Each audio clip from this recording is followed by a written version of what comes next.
100 tahun lalu, sebelum virus corona merebak, dunia termasuk wilayah Nusantara pernah dilanda pandemi flu Spanyol. Wabah yang sangat mematikan ini diperkirakan menyebabkan sekitar 1,5 juta penduduk Nusantara yang kala itu masih bernama Hindia Belanda meninggal dunia.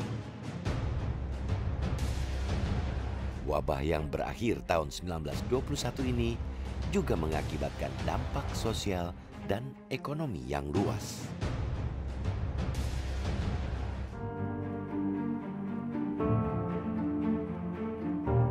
Wabah flu Spanyol merebak sejak tahun 1918 ketika sebagian wilayah dunia dilanda Perang Dunia Pertama. Wabah yang berlangsung lebih dari 2 tahun ini diperkirakan mengakibatkan 50 hingga 100 juta orang di seluruh dunia kehilangan nyawa. Spanyol ini adalah sebuah wabah penyakit influenza sebetulnya yang berasal dari Amerika Serikat ketika itu, yang kemudian menyebar sampai ke benua Eropa karena dibawa oleh tentara Amerika Serikat di sekitar tahun 1917, dan kemudian di Eropa karena ketika itu dunia sedang dilanda Perang Dunia Pertama, ini kemudian menyebar ke beberapa negara. Pertama-tama di Perancis, dan dari Perancis kemudian menyebar ke berbagai negara lain di Eropa yang ketika itu terlibat di dalam perang, karena tentara Amerika yang ketika itu pergi ke Eropa bertugas di Perancis.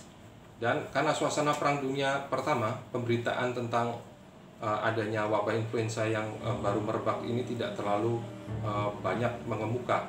Jadi karena sensor yang ketika itu diterapkan di berbagai negara yang terlibat dalam Perang Dunia Pertama. Nah, ketika masuk ke Spanyol, ini kemudian menjadi wabah yang cukup, bukan hanya cukup, tapi sangat besar ketika itu. Dan Spanyol ketika itu adalah negara yang netral. Jadi karena itu dunia tahu pertama kali adanya wabah influenza baru ini adalah karena menyebar secara meluas di Spanyol. Dan karena itulah kemudian flu ini dikenal sebagai flu Spanyol. Wabah flu Spanyol disebabkan virus sejenis influenza A subtype H1N1. Gejala dari penyakit ini tidak biasa. Dan karena ketidaktahuan pada awal penyebarannya, flu Spanyol sempat didiagnosa sebagai beragam penyakit seperti demam berdarah, kolera, atau tipus. Kematian akibat virus H1N1 ini umumnya akibat pendarahan berat dan demam di sekitar paru-paru. Tingkat kematian pada pandemi ini tidak dapat diketahui secara pasti. Namun, berbagai penelitian memperkirakan rasio kematian sebesar 10 hingga 20% dari pasien terinfeksi. Jadi flu Spanyol ini merupakan pandemi influenza paling besar dan yang paling mematikan yang pernah terjadi dalam sejarah umat manusia, di mana pandemi ini disebabkan oleh virus H1N1 dan penyebarannya terjadi dalam kurun beberapa gelombang, umumnya 2-3 gelombang, dan terjadi antara pertengahan 1918 hingga awal tahun 1919, di mana diperkirakan sekitar 500 juta penduduk dunia pada saat itu sudah terjangkiti virus ini. Diperkirakan sekitar 50-100 juta orang menjadi korban dari keganasan virus flu Spanyol ini, dan jumlah tersebut jauh melampaui jumlah-jumlah korban yang ditimbulkan oleh Perang Dunia itu sendiri. Wilayah Indonesia yang pada saat wabah terjadi masih bernama Hindia Belanda tidak luput dari serangan wabah flu Spanyol. Wabah flu Spanyol kemungkinan masuk ke Hindia Belanda melalui jalan darat. Pemerintah Hindia Belanda mencatat virus ini pertama kali dibawa oleh penumpang kapal dari Malaysia dan Singapura dan menyebar melalui Sumatera Utara. Virus itu kemudian menyerang kota-kota besar di Jawa pada Juli 1918. Penyakit itu sangat tergantung dari akselerasi mobilitas manusia dan lain sebagainya. Mobilitas manusia pada masa itu apa? Yaitu lewat kapal, karena pesawat belum begitu banyak, kira-kira kan gitu. Nah, dari Eropa kita ketahui bahwa Hindia Belanda kan hubungannya dengan Eropa kan sudah cukup maju juga gitu. Dari pelabuhan yang ada di Hindia Belanda, kemudian ke Singapura, kemudian ke Eropa dan lain sebagainya gitu. Jadi dari situlah kemudian kapal dari Hong Kong, kemudian mampir di Singapura, kemudian masuk di pelabuhan Batavia. Nah, dari situlah awal mula dari flu yang ada di Hindia Belanda. Jadi penyebarannya lewat pelabuhan-pelabuhan, baik itu misalnya ada lewat Semarang, lewat Surabaya, lewat Batavia, dan kemudian menyebar ke pedalaman.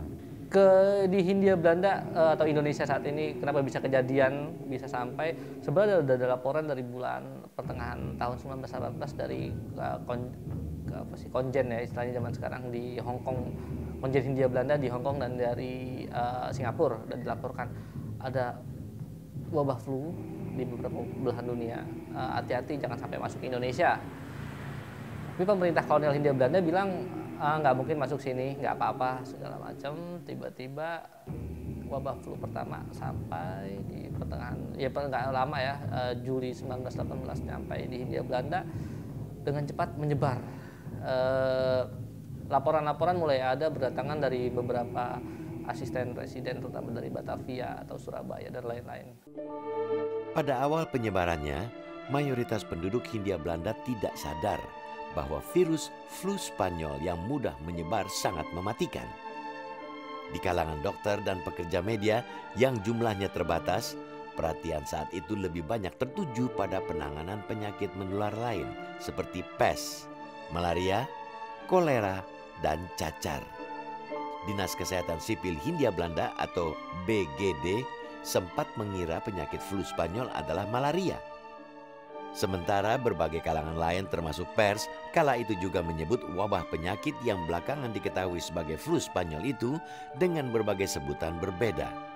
Kesalahpahaman terhadap penyakit flu Spanyol ini menjadi salah satu penyebab terlambatnya penanganan terhadap wabah ini. Ketika terjadi wabah pandemi influenza ini, mirip seperti ketika terjadi wabah pes tahun 1911. Banyak dokter yang nggak tahu. Jadi hampir semua penyakit yang disertai dengan demam itu dianggap penyakit malaria. Obat yang pertama yang dikasih rata-rata adalah kina. Ya, karena kan tidak tahu mereka, cuman ya efek sampingnya banyak juga yang salah diagnosa ya, meninggal dan lain-lain pasti ada seperti itu. Bila pada awalnya Simpo menggunakan terminologi penyakit aneh, maka Harian Pewarta Surabaya menggunakan istilah pilek Spania untuk menyebut penyakit tersebut. Namun istilah yang disematkan tidaklah tunggal dan kerap berganti-ganti dari satu pemberitaan ke pemberitaan yang lainnya. Mulai dari penyakit baru, penyakit ini hari, penyakit Spanyol, dan lain sebagainya. Penggunaan terminologi yang berbeda-beda tersebut menunjukkan kurangnya pengetahuan mereka akan penyakit yang sedang menyakiti Hindia Belanda pada saat itu. Setelah sempat mereda di bulan Agustus, gelombang kedua dari flu Spanyol kembali menyerang dengan skala yang jauh lebih masif antara bulan Oktober hingga bulan Desember 18. Saking berbahayanya penyakit tersebut, beberapa penyintas menuturkan bahwa mereka yang terjangkiti oleh flu Spanyol itu pagi sakit sore meninggal, sore sakit pagi meninggal. Hal itu merujuk kepada begitu cepatnya flu Spanyol bisa membunuh seseorang. Tatkala gejala wabah flu Spanyol akhirnya bermunculan di masyarakat, pemerintah Hindia Belanda yang baru saja dipusingkan dengan serangan wabah pes di sejumlah wilayah di Jawa dibuat kelabakan. Dan belakangan setelah menyadari bahwa flu Spanyol telah mewabah dan mengakibatkan banyak orang meninggal, pemerintah kolonial menetapkan sejumlah kebijakan untuk mencegah penyebaran dan mengatasi akibat wabah tersebut.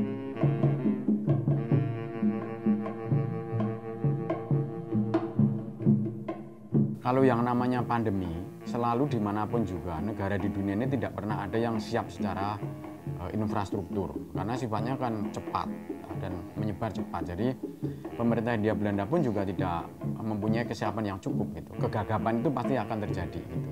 Di awal-awal akan terjadi kegagapan ketika masih kurvanya naik gitu. Tapi begitu sudah melandai, udah beberapa biasanya sudah mulai stabil. Nah, tapi pemerintah Hindia Belanda juga tidak begitu saja membiarkan orang-orang mati begitu saja gitu, karena penyakit ini tetap harus diatasi, karena tidak hanya menyerang orang yang miskin tapi juga orang pejabat-pejabat, kira-kira kan gitu. Jadi mereka harus menangani juga.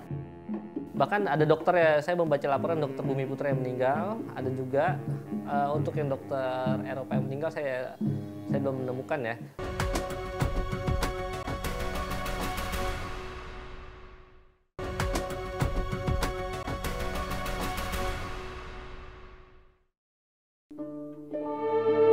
Setelah masuk ke wilayah Hindia Belanda dalam hitungan minggu, virus wabah flu Spanyol menyebar ke Bandung, Jawa Barat, Purworejo, dan Kudus, Jawa Tengah, dan wilayah Kertosono, Surabaya, dan Jatiroto.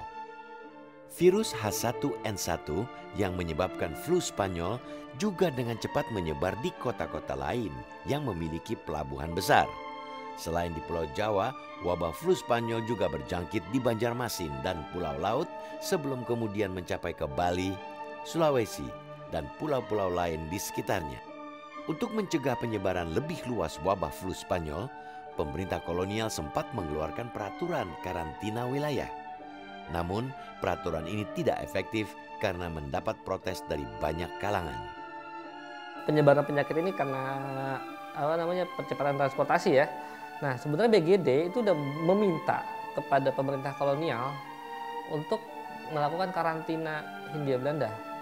Tapi ternyata ditolak, dipermasalahkan malah oleh KPM namanya. Koninklijk Paket Vaart Maatschappij. Mungkin kalau zaman sekarang itu PELNI. Nah, mereka tuh menolak karena dianggap mengganggu bisnis mereka. Karena kan bisnis KPM itu adalah ya membawa barang dan membawa manusia ya.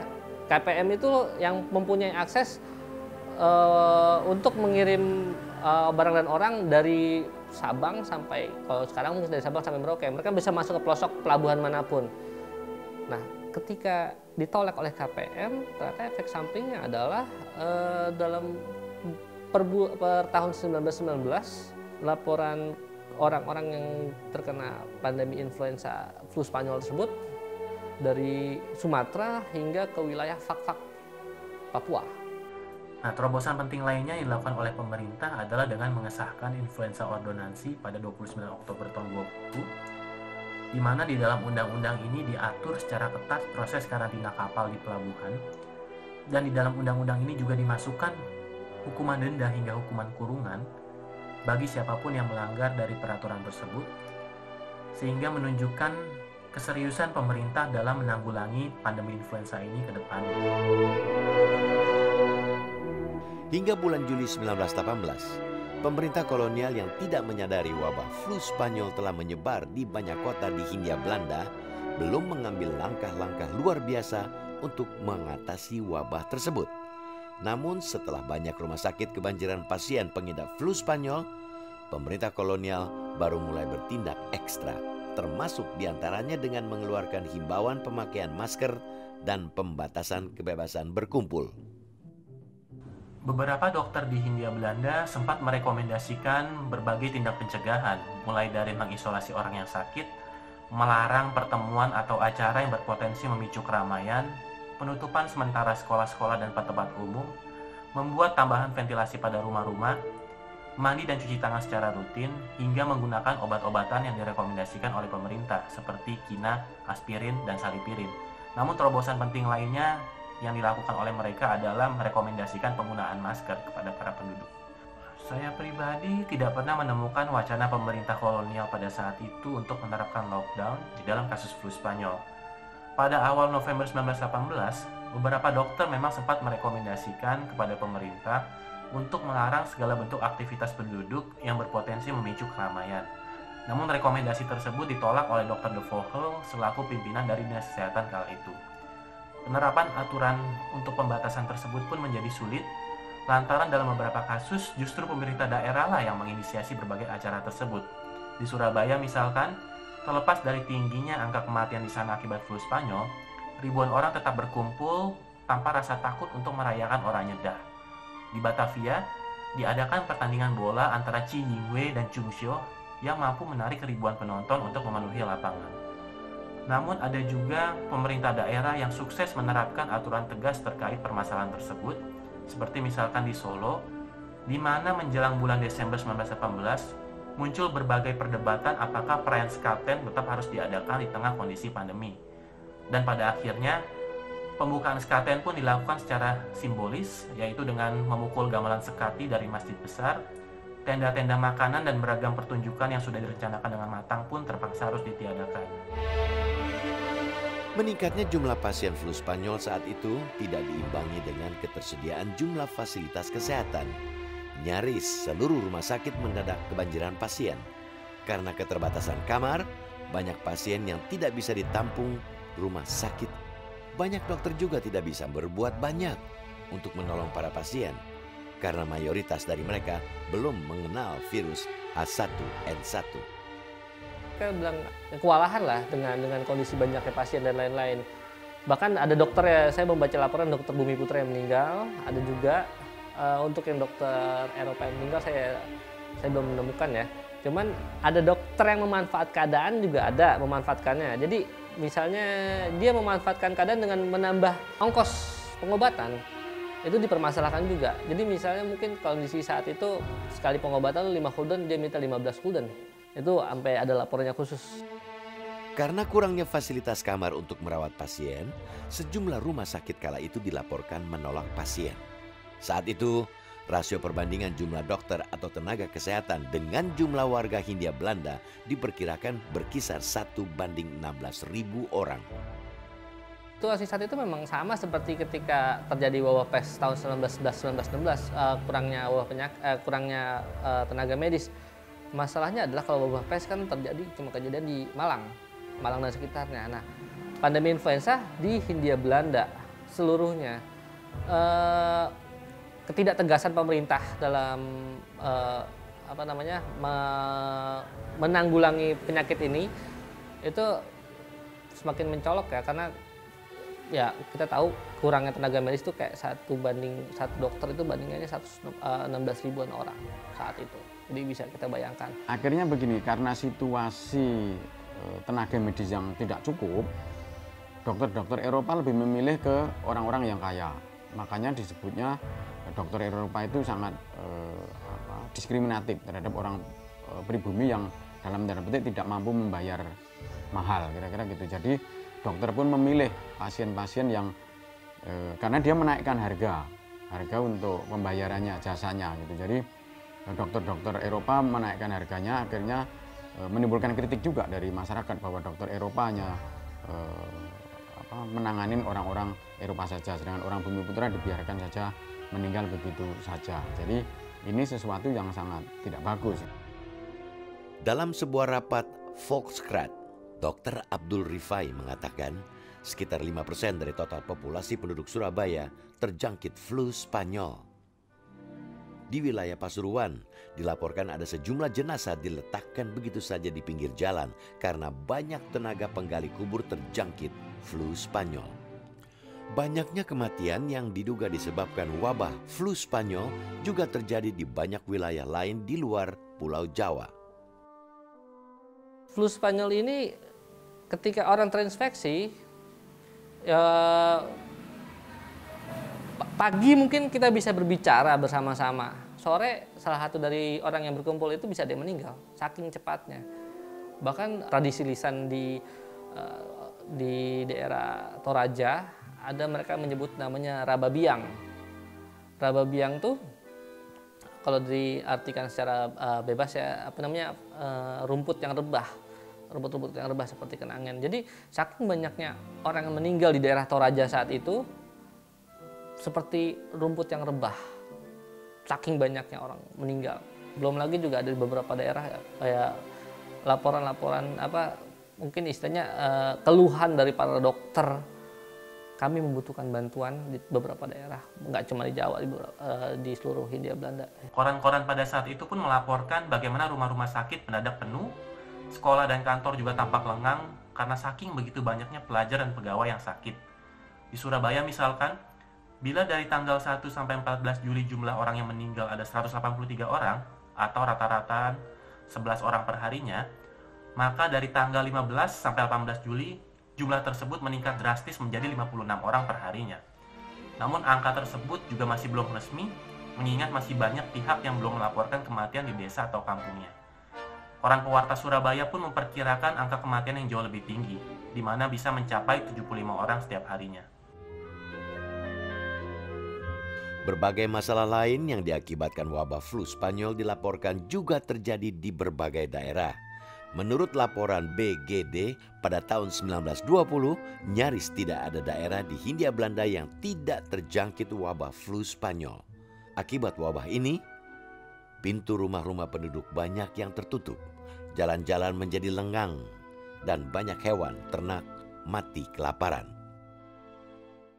Biasanya ada kepercayaan bahwa dengan mengarak beberapa pusaka tertentu mengelilingi wilayah yang dilanda oleh wabah penyakit atau pagebluk ini, diharapkan itu wabah penyakit akan mereda dan kemudian masyarakat akan kembali sehat.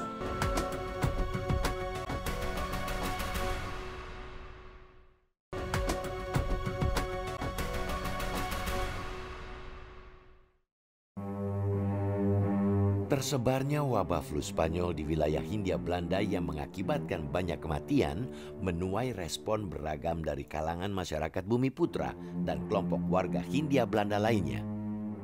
Karena keterbatasan obat-obatan modern misalnya, banyak warga Bumi Putra dan Tionghoa berpaling pada obat-obatan tradisional. Selain itu, tidak sedikit dari mereka kemudian juga menggelar sejenis kegiatan tolak bala atau menolak musibah yang berakar dari tradisi atau kepercayaan mereka. Terbatasnya akses penduduk Bumi Putra dan Tionghoa terhadap fasilitas pengobatan barat mendorong mereka untuk menggunakan ramuan dan racikan tradisional untuk menanggulangi virus influenza tersebut. Nah, tidak sedikit juga penduduk di Hindia Belanda yang melihat pandemi influenza tersebut sebagai hukum kodrat atau kutukan. Karena itu mereka percaya bahwa cara satu-satunya untuk mengusir penyakit tersebut adalah dengan melakukan ritual-ritual pengusiran yang dipercaya dapat menetralisir atau mengusir arwah jahat. Kalangan pemimpin masyarakat lokal Bumi Putra kala itu juga merespon penyebaran wabah flu Spanyol dengan cara beragam. Pihak Keraton Yogyakarta pada tahun 1918 misalnya mengarak pusaka Kesultanan Kiai Tunggul Wulung sebagai ritual tolak bala untuk mencegah penyebaran wabah flu Spanyol. Kegiatan mengarak pusaka Kiai Tunggul Wulung ini, menurut sejarawan MC Rickles dalam buku Mengislamkan Jawa, diyakini warga bisa menghentikan penyebaran wabah flu Spanyol yang tengah terjadi. Biasanya ada kepercayaan bahwa dengan mengarak beberapa pusaka tertentu mengelilingi wilayah yang dilanda oleh wabah penyakit atau pagebluk ini, diharapkan itu wabah penyakit akan mereda dan kemudian masyarakat akan kembali sehat. Jadi kepercayaan semacam ini sangat kuat di kalangan masyarakat Jawa ketika itu, karena memang masyarakat Jawa ketika itu belum sampai pada pemahaman atau tingkat pendidikan seperti yang kita lihat sekarang. Jadi karena mayoritas masyarakat ketika itu masih berada di dalam alam pikir tradisional, jadi mereka sangat mempercayai akan kekuatan-kekuatan yang sifatnya mungkin di luar rasio atau akal, ya, untuk bisa diharapkan ikut membantu mengatasi wabah penyakit ataupun pandemi. Jumlah kematian yang terjadi akibat flu Spanyol di Hindia Belanda hingga kini tidak bisa dipastikan. Beberapa faktor yang menyebabkan kesulitan penghitungan antara lain karena belum ada sensus penduduk yang menunjukkan jumlah pasti penduduk Hindia Belanda. Selain itu, ada kemungkinan terjadi banyak kematian di daerah-daerah terpencil yang tidak tercatat. Korban meninggal akibat flu Spanyol di Hindia Belanda menurut beberapa media cetak saat itu, semisal Pewarta Surabaya, dilaporkan mencapai 1,5 juta orang. Sementara Colin Brown dalam buku The Influenza Pandemic 1918 in Indonesia menulis jumlah korban flu Spanyol di wilayah Hindia Belanda pada sepanjang tahun 1918 hingga 1920 mencapai angka 1,5 juta. Namun, sejumlah penelitian lain menemukan jumlah angka kematian yang berbeda. Sejarawan Colin Brown memperkirakan angka kematian akibat flu Spanyol di Hindia mencapai 1,5 juta jiwa, atau 30,6 jiwa per 1.000 orang. Harian New Surabaya Koran dan juga Sinpo juga menyebut angka yang serupa, yaitu 1,5 juta jiwa.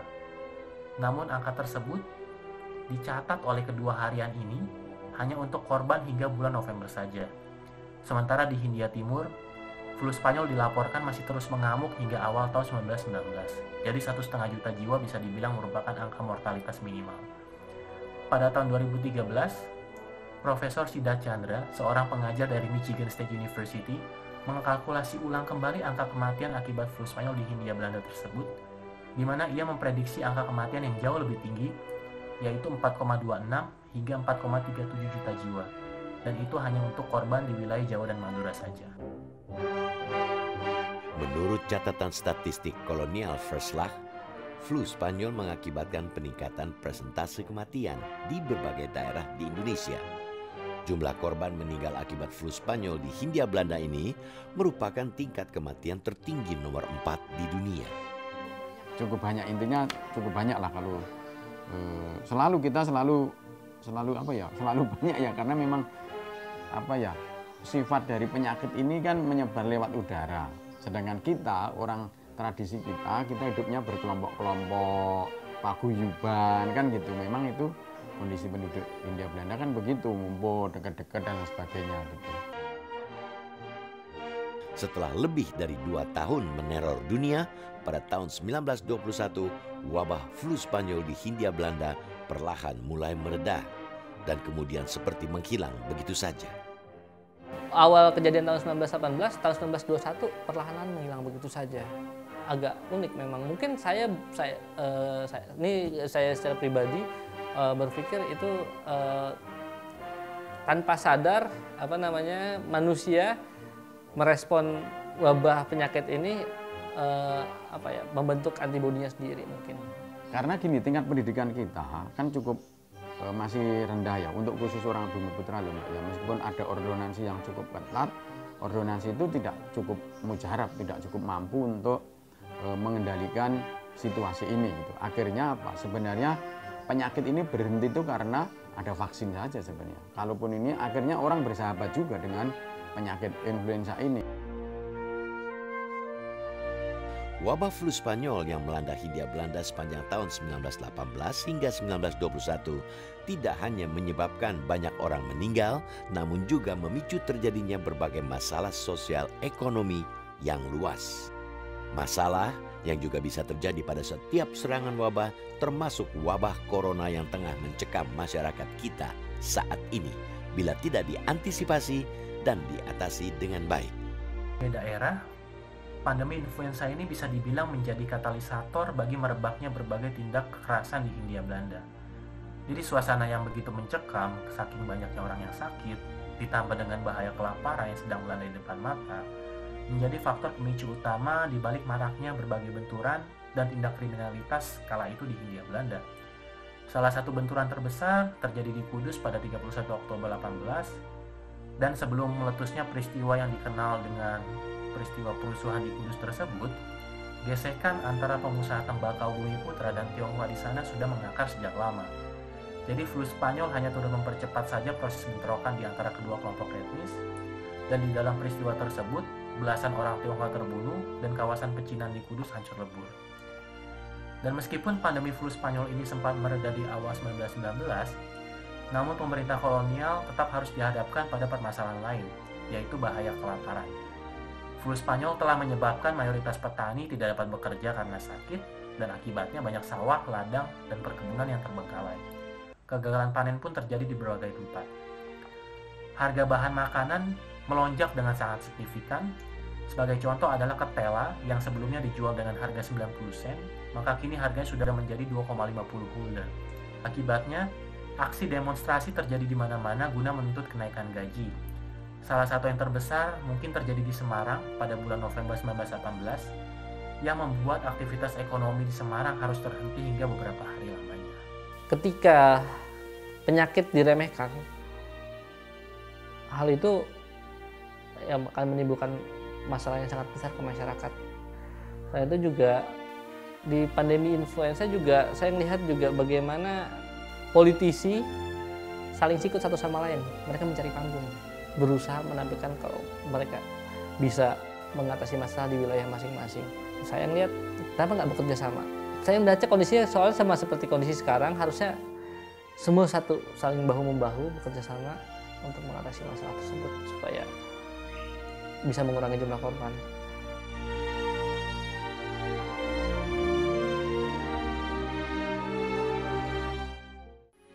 Metro TV, knowledge to elevate.